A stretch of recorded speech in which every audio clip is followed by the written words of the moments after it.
Adventure in Pipeman on W4CY Radio.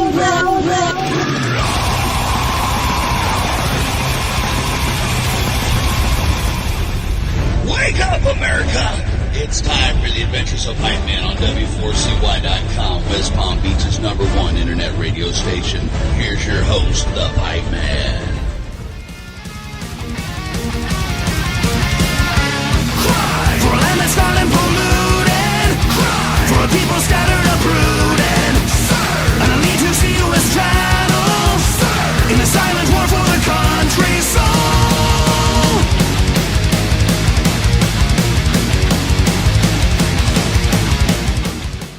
This is the Pipeman here on the Adventures of Pipeman W4CY Radio, and I'm here with our next guest who has some killer new music. And boy, from what I was reading, a lot of people were waiting for this, and so I'm very excited to bring on with us John from Judicator. How are you? Doing great. Thanks for having me. Hey, my pleasure.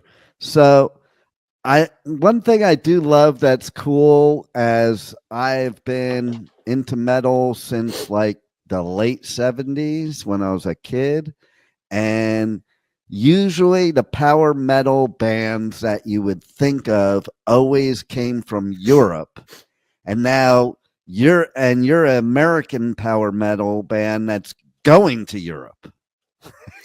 Yeah, very happy about that. That's been a big goal of ours. So to finally have that opportunity, thanks to the crew at Epic Fest, we are just over the moon happy about it. How did that happen anyway? Because, you know, European festivals, pun intended, are epic. Yeah. Really, it's just as simple as one day I got an email from one of the people who runs Epic Fest. And in that email, he expressed, introduced himself and expressed his interest in getting Judicator to come over and perform. But he put an asterisk with all of that, which was, I know that you might not be able to do this because it's a big ask and we probably can't pay you exactly what, you might need to get over here.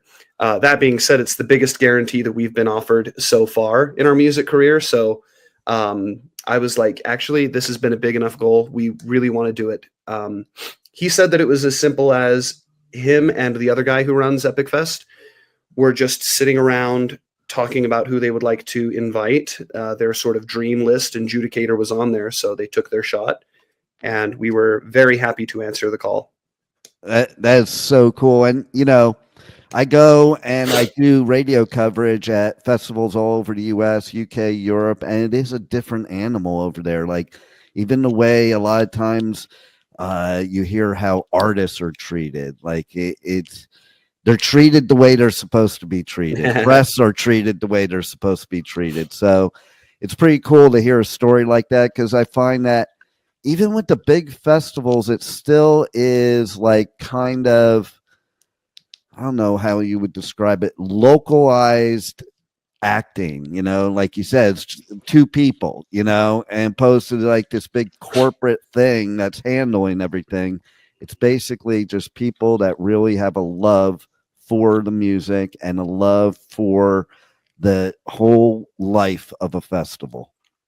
Yeah, and the guys who run Epic Fest have done a tremendous job so far. I've been following Epic Fest for the few years that it has been operating, and they have taken it from relatively small to it's really growing now. And I think they have a very unique and resonant vision. I think a lot of people are really into what they're offering.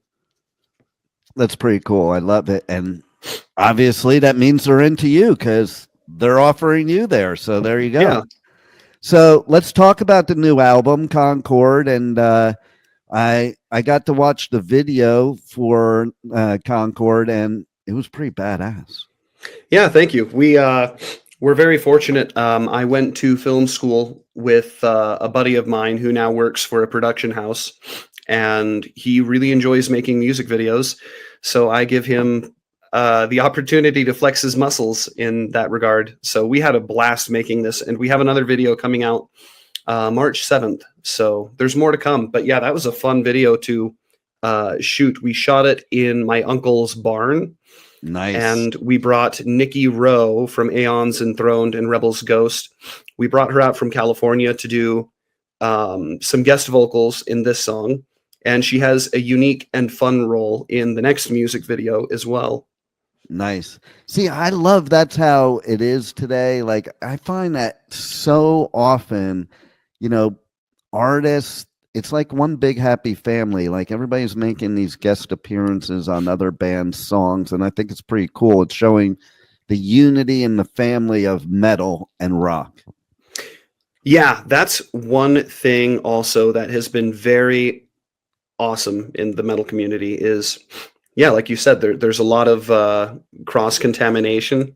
Mm-hmm. And I've just been so blessed to have worked with so many really talented and awesome people. Yeah, absolutely. So tell us a little bit about the new album from your point of view and how it's different from stuff you've done in the past and, you know, just the whole viewpoint of it.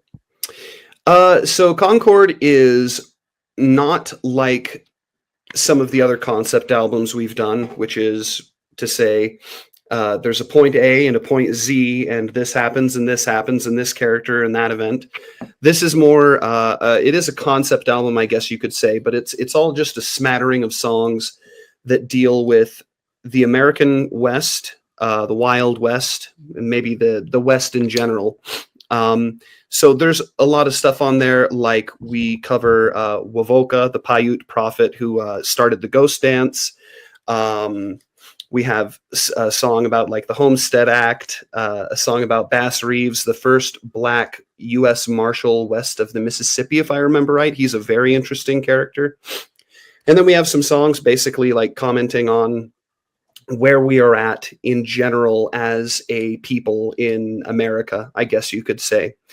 And the last thing I would say that I think is kind of funny and interesting for me is I was studying abroad in Germany back in 2014, and I was there for like over a month. I had been there a while, and I think I was starting to get homesick, and I found myself just fantasizing about Wyoming, the Sawtooth Mountains, the beautiful desert of Nevada. And I was like, this is so strange. Like, for as much as I love Germany and the German people and the German culture and food and music, I think I'm just a red, white, and blue American deep down inside. Nice. And I just can't help but there's a lot of love in my heart for the American West. So, and that touches on media too. I mean, in the album, we have a song about the movie 3:10 to Yuma. So, and fun fact too, my name is John Wayne Yelland. So, yeah, my dad was a big fan of Westerns. And so, yeah, I think this album, broadly speaking, could be described as a love letter to the American West. Well, you know what's funny about that is because when I was a kid, my dad used to watch all those Westerns and it bored me to death when I was a kid. But now, like, you pull up one of these like networks and the streaming that has that old stuff. I've watched some of it and like get hooked on it. It's pretty wild, the different perspective. And I think that's what we find too as people in general is like we may not understand our parents till we get to the place that they're at where we're not understanding them. Yeah, and I think I have no idea what I'm talking about here, but in my experience, my experience is similar to yours, where my dad grew up watching I grew up with like my dad putting on True Grit and The Shootist and all of these other, The Good, Bad, and the Ugly. And to me, it was always just like, can we please watch Cartoon Network or something? Right. And but the older I've gotten, I speculate. I wonder if there's something about Westerns that is just more that resonates more with mature audiences. It's probably what it is, really, or even kind of getting it. Like, you know what's cool about it? I can't remember who it was, but I saw somebody being interviewed, and they talked about the old Western movies, and you never saw blood ever. Ah, yeah. And I never thought of that. And so, like, when I heard that, I put one on. I'm like, oh man, she's right. It's like it was all like pretty fake but realistic without having the real blood and gore. Yeah. So I mean, you might say there's something that I don't know, can touch all audiences or something. I don't know. Exactly. Exactly.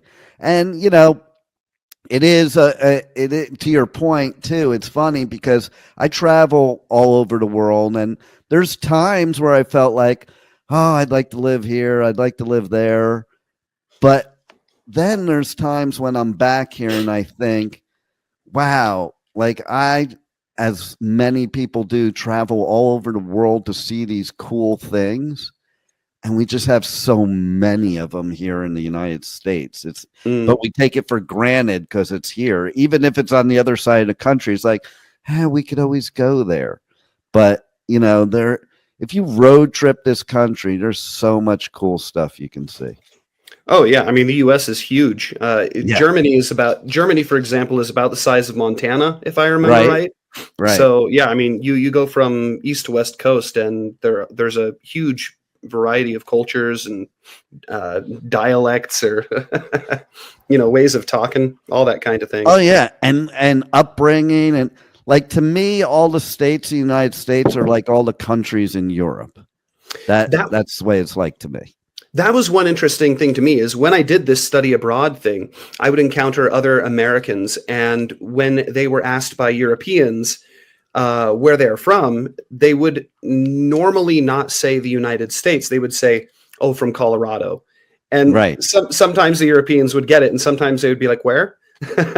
Exactly. But it's just interesting to me that, like, to what you were saying, most people from the U.S. identify as Utahn or Californian or a New Yorker, that kind of thing.